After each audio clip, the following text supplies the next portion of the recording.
Before I start, Anna Little was supposed to be speaking now, and Anna, you didn't sneak in without us seeing you? No? Okay. Then before we get to our next speaker, we'll have a little historical interlude, if you would. Most of you know that I'm a firm believer that there are no more powerful tools to motivate people to a just cause than words. Words can paint a picture, they can touch an emotion, or they can ignite your passions. Tonight I'd like to share with you words that touched me as I read them. They're pertinent to our cause, to where we are today, and they bring a certain historical perspective that we as Americans can feel right in our soul. These are the opening pages of a book called A Nation Like No Other by Newt Gingrich. So if you'll indulge me about 10 minutes, let me take you back to 1776, to a place just a short drive from here, a place called Bowling Green in downtown Manhattan. Lower Manhattan was in turmoil on the blazing hot afternoon of July 9th, 1776. To our modern eyes, the city would seem little more than a village of 30,000 souls, a far cry from the familiar New York of soaring skyscrapers, the Brooklyn Bridge, the Statue of Liberty. Instead, we would find 2- and 3-story homes, rickety wooden warehouses lining the waterfronts on the East River, and little alleyways shooting off down narrow cobblestone streets, the only wide street being the broad way that ran down the center of town.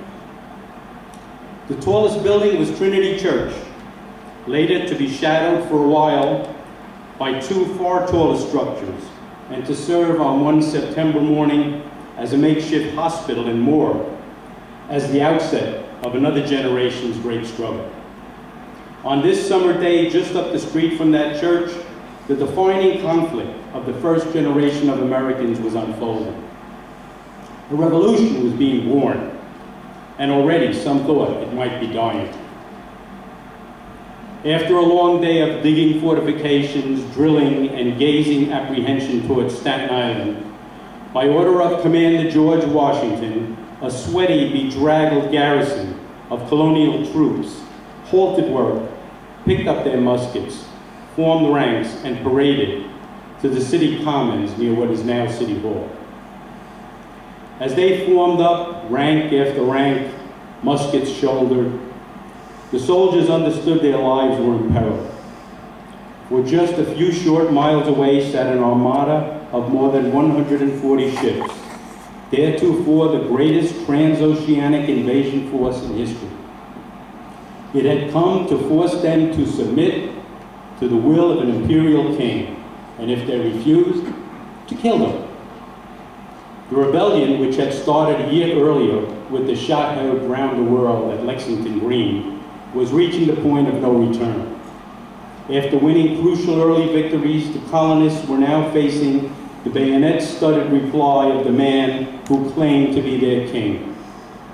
A 30,000-man army comprising the finest professionally trained troops in the world. An army with a century-long, nearly unbroken string of victories was offloading on Staten Island. The British forces included regiments both honored and feared. The Black Watch, the Coldstream Guards, and the mercenary Hessian heavy infantry and riflemen. They stepped on shore openly and defiantly, believing they had nothing to fear from this rabble in arms frantically digging in on the other side of the harbor. Out on the bay, light sloops proudly flying the British Empire's royal ensign were dashing back and forth. Blockading the entrance to what had once been a thriving port, now cut off from the rest of the world, 44-gun frigates and 3-decker 70-gun ships of the line sat without fear of the assembled throng, which had no navy other than some small privateers and converted merchant ships fitted with a few pieces of artillery. If provoked that day, the Brits could easily have advanced up the Hudson River with the morning tide, leveled most of the city, and annihilated the rebels. They held this mob in such contempt, however, that they did not even bother to venture a few gunboats up the river to disperse it. There would be plenty of time for this fox hunt, as they called it, to finish off these colonial bumpkins and return home by Christmas. In fact, many British sailors expected the rebels to drop their weapons and melt away without firing a shot once the full might of the Empire and King had offloaded and stood ready for battle. Meanwhile, the colonial troops, a few thousand strong, stood silent as they formed their ranks. There were men and even women who had come to Manhattan from towns throughout the colonies. Fighters from as far north as New Hampshire and as far south as the Carolinas.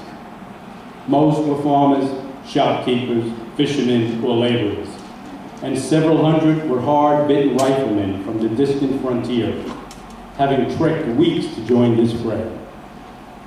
Few had tasted the string of battle other than some veterans of the fighting up around Boston, or those who had faced the French and their Indian allies out on the frontier nearly 20 years prior.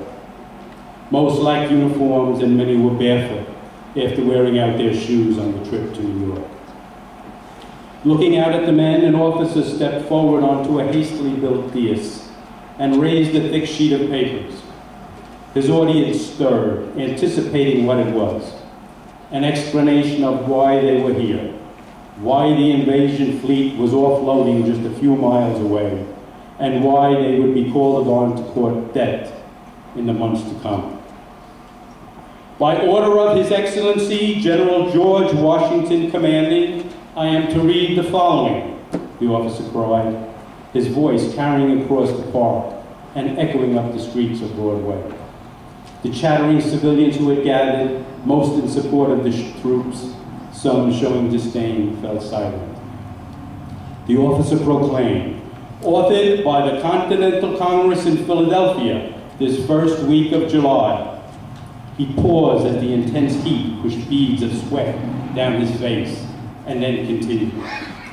The Declaration of Independence. When, in the course of human events, it becomes necessary for one people to dissolve the political bands which have connected them with another, and to assume among the powers of earth the separate and equal station to which the laws of nature and nature's God entitle them. A decent respect to the opinions of mankind requires that they should declare the causes which impel them to this separation. We hold these truths to be self-evident, that all men are created equal, that they are endowed by their Creator with certain unalienable rights, that among these are life, liberty, and the pursuit of happiness. That to secure these rights, governments are initiated among men, deriving their just power from the consent of the governed. Excited murmurs shot through the crowd.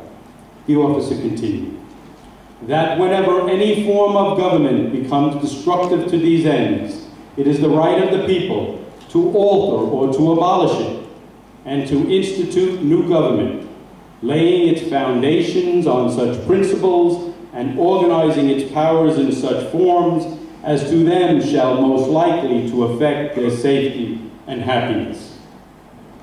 Emotions rose among the listeners, but many remained silent. A nearby row of frigates with their gun ports open so the faint, late afternoon breeze could air out their ships was a sobering sight. For some in the upcoming weeks, the flash of fire from those guns would be the last thing they ever saw. Step by step, grievance by grievance, the Declaration outlined the American case against the British King. The listeners nodded their head at some arguments, while other pronouncements grew excited exclamations of agreement or impassioned denunciations of King George. Finally, the officer's voice shifted into a more decisive tone. And for the support of this declaration, with a firm reliance on the protection of divine providence, we mutually pledge to each other our lives, our fortunes, and our sacred honor. The words washed over the anxious throng of cobblers, shopkeepers, tinsmiths, and farmers. When the aides finished, the regiment cheered before the officer ordered battalions dismissed. The surrounding crowd roared in approval. The more educated among them were eager to get a copy of the Declaration, which printers were already selling for a penny a sheet. Amidst cheers and backslapping, men held their muskets high and gave 3 huzzas for General Washington, and then 3 more for the Continental Congress. Inspired by this Declaration of Independence, a crowd stormed down Broadway to the small park at Bowling Green. There they used grappling hooks and crowbars to tear down a statue of the horse-mounted British king. They dismembered the leaden corpse with hammers and chisels, carrying away the metal to use as bullets. Ironically, the king's statue would now provide ammunition for the rebels to employ against his troops. The spectacle outraged the Brits, who witnessed the statue's destruction from their ships. As one of the first acts of rebellion, inspired by the Declaration of Independence, the scene at Bowling Green became a symbol of the revolution, a sign that the Declaration was not just a philosophical treatise, but a call to action. The colonists' euphoria, however, was tempered by a sense of apprehension, especially among the war veterans. This would be a hard fight that would last for years, and victory was far from certain. In fact, that night, a few colonial soldiers would quietly lay down their muskets and slip away, joining the masses of civilians evacuating what was expected to soon become a bloody field of battle. But the Declaration had struck a chord. The following dawn, the vast majority of soldiers, defiantly returning from morning roll call, despite overwhelming forces arrayed against them. They would persevere months later through the debacle on Long Island, and after suffering months of defeats, they would brave the frozen retreat across New Jersey. On Christmas Eve, they would faithfully follow their leader back across the Delaware River to a remarkable victory at Trenton. They would withstand Valley Forge, summers of heat and disease, winters of cold and starvation for 8 blood-soaked years. They endured because they believed in a set of ideals enshrined in a document written by their fellow citizens, a declaration proclaiming that rights such as life, liberty, the pursuit of happiness are unalienable, that we are endowed by those rights by our Creator, that all men are created equal as we are all made in His image. That was worth fighting for, suffering for, and dying for.